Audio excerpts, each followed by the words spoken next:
નમસ્કાર દર્શક મિત્રો, ધ લોકસત્તા શોમાં આપનું સ્વાગત છે।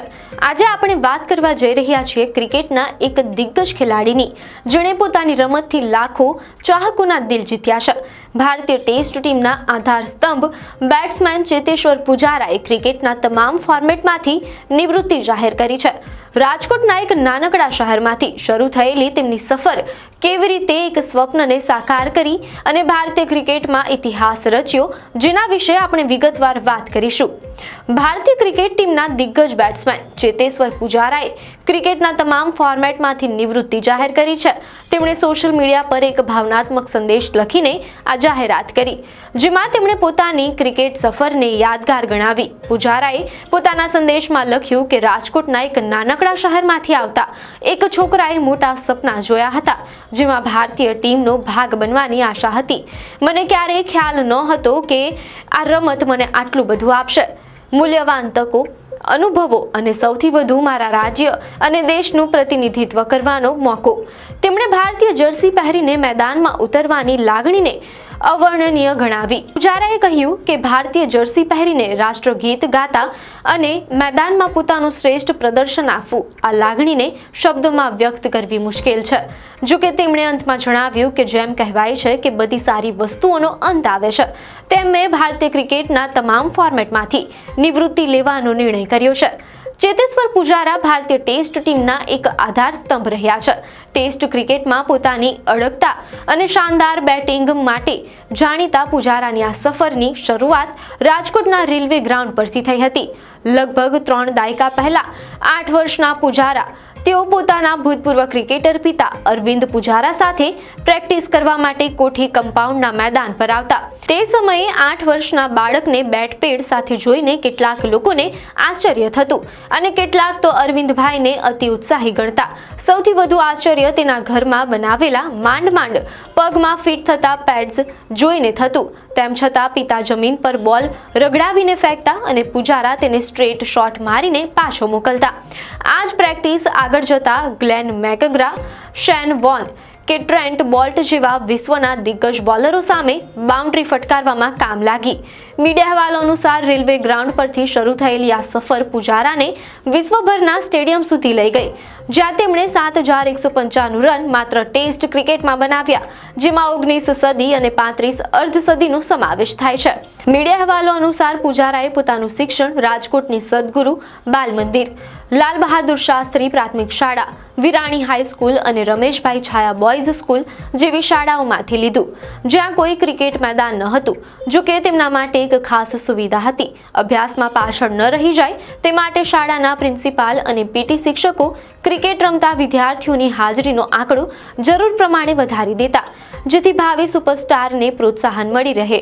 આ દર્શાવે છે કે નાનપણથી જ તેમના ટેલેન્ટને ઓળખવામાં આવ્યું હતું અને તેમને સતત સમર્થન મળ્યું હતું।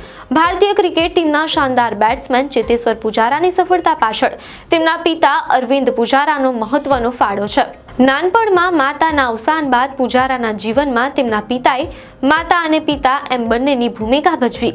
પુજારાના પિતા અરવિંદભાઈ પોતે રેલવેમાં નોકરી કરતા હતા અને તેની સાથે જ તેમણે પોતાના એકમાત્ર સંતાન પુજારાની સંભાળ લીધી। અરવિંદ પુજારા એક કોચ તરીકે પણ પુજારા સાથે જોડાયેલા હતા।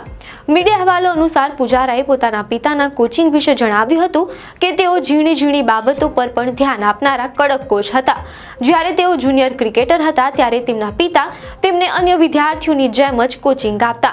આ કડક તાલીમ અને શિસ્તબદ્ધ જીવનશૈલીએ જ પુજારાને આજે આંતરરાષ્ટ્રીય ક્રિકેટર બનાવવામાં મહત્વનો ભાગ ભજવ્યો છે।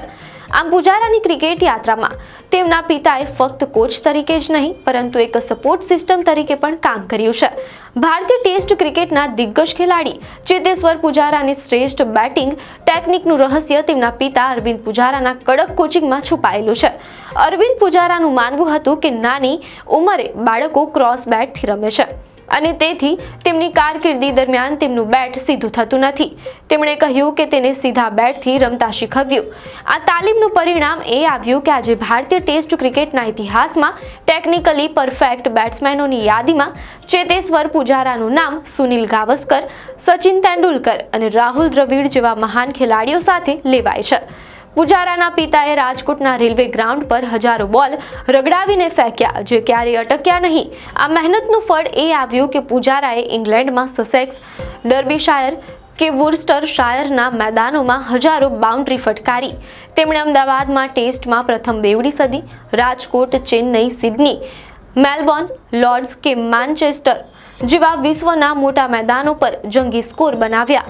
મીડિયા અહેવાલો અનુસાર પુજારાએ રાજકોટના યુનિવર્સિટી ગ્રાઉન્ડ પર રણજી મેચમાં 352 રનનો યાદગાર સ્કોર પણ બનાવ્યો હતો.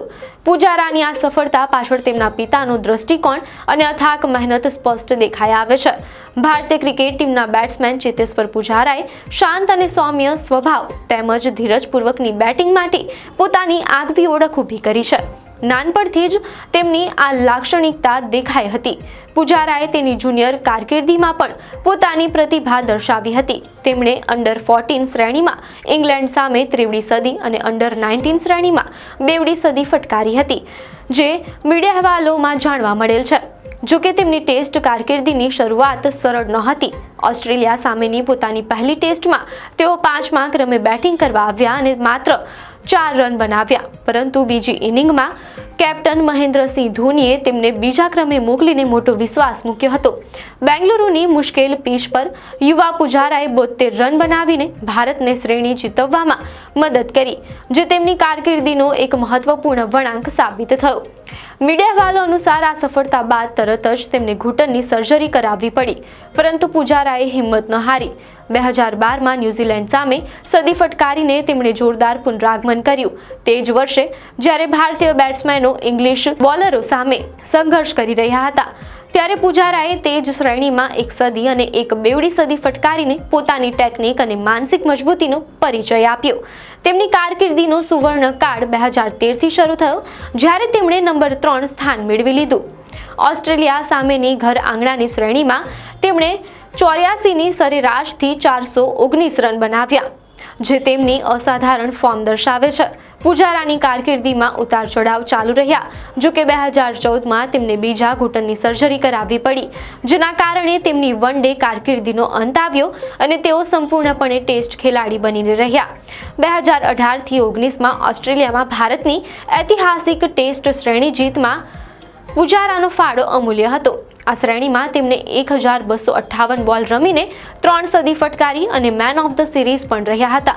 જોકે 2020થી 2023 વચ્ચે તેઓ માત્ર એક જ સદી ફટકારી શક્યા, જેમાં તેમની સરેરાશ 30થી ઓછી હતી. તેમણે જૂન 2023માં ઓસ્ટ્રેલિયા સામે વર્લ્ડ ટેસ્ટ ચેમ્પિયનશિપની ફાઇનલમાં પોતાની છેલ્લી ટેસ્ટ મેચ રમી હતી. આમ 103 ટેસ્ટમાં 43.60ની સરેરાશથી બનાવેલા 7195 રન, જેમાં 19 સદી અને 35 અર્ધ સદીનો સમાવેશ થાય છે, તે તેમની અદ્ભુત સફરની કહાણી છે. ચેતેશ્વર પુજારાની આ સફર માત્ર આંકડાઓ કે રેકોર્ડ્સ પૂરતી મર્યાદિત નથી. આ એક કડક શિસ્ત, અથાક મહેનત અને સમર્પણની કહાની છે, જેણે એક સામાન્ય બાળકને આંતરરાષ્ટ્રીય ક્રિકેટનો સુપરસ્ટાર બનાવ્યો. પુજારાએ માત્ર ટેસ્ટ મેચમાં લાંબી ઇનિંગ્સ જ નથી રમી, પરંતુ યુવા ખેલાડીઓ માટે ધીરજ અને અડગતાનું પણ ઉદાહરણ પૂરું પાડ્યું છે, અને ભારતીય ક્રિકેટમાં તેમનું યોગદાન હંમેશા યાદ રહેશે. આપને માહિતી સારી લાગી હોય તો વિડીયોને લાઇક અને શેર કરજો.